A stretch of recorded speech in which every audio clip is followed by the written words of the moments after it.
السلام علیکم ناظرین، 1947 میں پاکستان اور ہندوستان کی آزادی سے قبل ایک صبح برطانوی حکومت کے نمائندے وائسرائے لارڈ ماؤنٹ بیٹن نے قائد اعظم محمد علی جناح کو اپنے گھر میں طلب کیا تاکہ ان سے نئی مملکت یعنی پاکستان کے پرچم کے متعلق رائے لی جائے۔ وائسرائے نے کہا کہ بھارت کے نمائندے اس بات پر رضامند ہیں کہ باقی 9 آبادیوں کی طرح اپنے جھنڈے میں 5واں حصہ برطانوی پرچم یعنی یونین جیک کے لیے محسوس کر دیں، لہذا اس فیصلے کے متعلق آپ کی کیا رائے ہے؟ قائد اعظم محمد علی جناح نے وائسرائے سے کہا کہ میں آپ کو اپنے ساتھیوں کے ساتھ مشورہ کرنے کے بعد اس فیصلے کے متعلق آگاہ کروں گا۔ ناظرین، سردار عبدالرب نشتر کے مطابق قائد اعظم محمد علی جناح نے اسی شام ایک ملاقات کا انعقاد کیا اور اپنے رفقا کو وائسرائے لارڈ ماؤنٹ بیٹن کی تجویز اور فیصلے کے متعلق آگاہ کیا، اور پھر مختصر ملاقات کے بعد قائد اعظم نے فرمایا کہ ہمیں اس تجویز سے صاف طور پر انکار کر دینا چاہیے کیونکہ ہماری رسوم، مذہب، روایات اور نظریہ باقی ممالک سے یکسر مختلف ہے۔ یونین جیک کے ممالک برطانیہ کے زیر سایہ ہیں اور انہیں برطانوی پرچم اور کرسچن کراس کے نشان کے ساتھ خاص تعلق ہے، مگر ہم بحیثیت مسلمان اور علیحدہ مملکت کے قیام کی وجہ سے برطانیہ اور یونین جیک سے یکسر مختلف اور آزاد ہیں۔ ہمارا نظریہ اسلام اور 2 قومی نظریے پر مشتمل ہے۔ ہمارا برطانیہ سے نہ ہی نسلی تعلق ہے اور نہ ہی مذہبی۔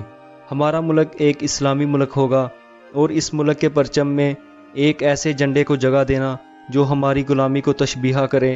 اور سب سے بڑھ کر یہ کہ اس میں صلیب موجود ہے جو نہ ہمیں قبول ہوگا اور نہ ہی ہماری قوم کو۔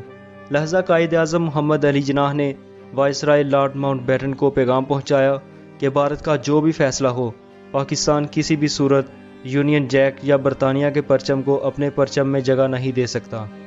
اس جواب کے بعد اگلا سوال اٹھا کہ پاکستان اپنے پرچم کے لیے کون سی حکمت عملی اختیار کرے گا۔ لہذا دوبارہ ملاقات کا انعقاد کیا گیا اور طے پایا کہ پاکستان میں کئی اقلیتیں موجود ہیں، اگر ہم ہر اقلیت کے مذہبی نشان یا رنگ کو اپنے پرچم میں جگہ دیں تو یہ بہت زیادہ پیچیدہ اور مشکل عمل ہوگا۔ لہذا فیصلہ کیا گیا کہ پاکستان کے پرچم کا کچھ حصہ سفید رکھا جائے، جو ایک طرف تو تمام اقلیتوں کی نمائندگی کرے گا اور دوسری طرف سفید رنگ امن اور سلامتی کا نشان ہے، تاکہ ظاہر کیا جا سکے کہ پاکستان ہمیشہ امن اور سلامتی کا متحمل رہے گا۔ ناظرین، جب وائسرائے لارڈ ماؤنٹ بیٹن نے پاکستان کے قومی پرچم کی پالیسی پر غور کیا تو وائسرائے نے قائد اعظم محمد علی جناح سے مخاطب ہو کر کہا، میرا خیال ہے کہ بحری افواج کے نمائندے پرچم کی تحلیق کے ماہر ہوتے ہیں، ہمیں ان سے مدد لینی چاہیے۔ اسی اثناء میں بحری فوج کو پیغام ارسال کیا گیا تاکہ جلد از جلد پرچم کو تیار کیا جا سکے۔ پیغام کے جواب میں بحری فوج کے نمائندوں نے کئی اقسام اور طرز کے جھنڈے تیار کر کے مسلم رہنماؤں کو بھیجے، مگر کئی دنوں کی بحث اور ملاقاتوں کے بعد ان نمونوں کو بھی فیل کر دیا گیا، کیونکہ جیسا پرچم مسلمان رہنما چاہتے تھے وہ ابھی تک انہیں میسر نہیں ہو سکا تھا۔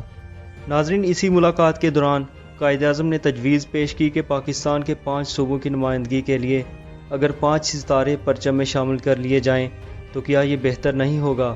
مگر سردار عبدالرب نشتر نے یہ کہہ کر تجویز کو رد کر دیا کہ صوبوں کے علاوہ پاکستان کے ساتھ مختلف ریاستوں کا الحاق بھی ہوگا، لہذا ان کی نمائندگی بھی موضوع بن جائے گی۔ اسی اثناء میں دوبارہ سوچ و بچار شروع ہو گئی اور اس دوران کئی اقسام کے پرچم تیار کیے گئے، مگر تمام مسلمان رہنما کسی بھی نمونے پر متفق نہ ہو سکے۔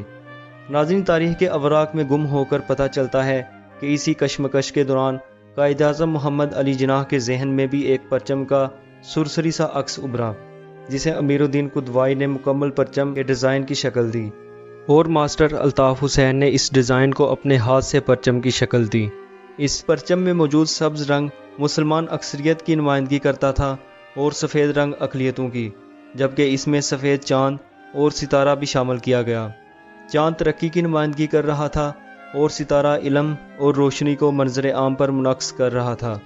ناظرین، جب یہ پرچم تیار ہو کر مسلمان رہنماؤں کے سامنے پیش کیا گیا تو آخرکار اس کوشش کا اختتام ہوا اور تمام رہنما اسی پرچم کو قومی پرچم کا اختیار دینے پر رضامند ہو گئے۔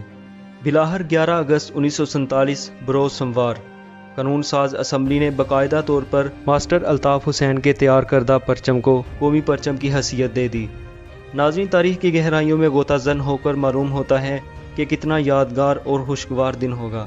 جب طویل کوششوں اور جدوجہد سے حاصل کیے گئے اسلامی جمہوریہ پاکستان کا اسی کوشش، لگن اور جدوجہد سے تیار کیا گیا پرچم ہوا کی دوش پر لہرانے لگا تو ہر آنکھ اشک بار ہو گئی اور میدان پاکستان زندہ باد کے فلک بوس نعروں سے گونج اٹھا، اور ہر دل اللہ تعالیٰ کی وحدانیت اور پیغمبر امت نبی آخر الزماں حضرت محمد صلی اللہ علیہ وآلہ وسلم کی محبت کی گواہی دینے لگے، اور یوں پاکستان کو اپنی الگ اور عظیم پہچان ملی۔ ناظرین، آج اگر اس پاک سرزمین کا شیر جوان اس زمین پر اپنی جان قربان کر کے شہادت کا عظیم رتبہ حاصل کرتا ہے تو اسے اسی پرچم کی قربت نصیب ہوتی ہے، اور ہر دل گواہی دیتا ہے، تیری محبت میں موت آئے تو اس سے بڑھ کر نہیں ہے خواہش، یہ ایک جہاں کیا ہزار ہوں تو ہزار تجھ پہ نثار کر دوں۔ پاکستان زندہ باد، پاکستان پائندہ باد۔